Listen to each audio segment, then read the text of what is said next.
Isang regional marching competition ang idinaos sa Naga, Camarines Sur.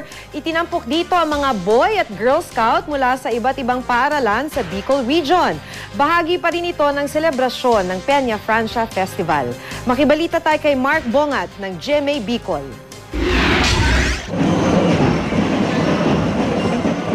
Hindi magkamayo ang mga tao sa Plaza Quezon dito sa Naga, Camarines Sur kung saan kinanap ang regional marching competition ng mga scout mula sa iba't ibang paaralan sa Bicol.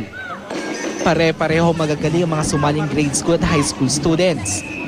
Ang taunang contest na ito bahagi ng makulay na pista ng Nuestra Señora de Peña Francia. Sana po manalo po kami. Tulad nung isang taon, kaabang-abang ang mga gaganaping parada at programa ng Peña Francia Festival 2012. Bukas gaganapin ang civic parade, float at street dance competition. Sa Biyernes naman ang military parade.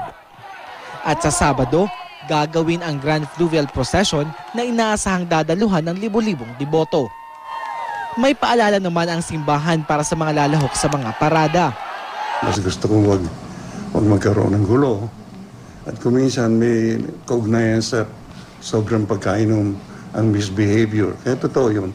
Tama kung ang palagay ko mayroong liquor ban talaga. Samantala, fully booked na ang mga hotel sa Naga. Ang ibang residente, nag-aalok na ng mga hotel para sa turista. So naisip namin na ipalit or ipalis yung 2 rooms for transient. So actually hindi lang sa fiesta, it's also during occasions na kung nangangailangan yung guest ng mga rooms.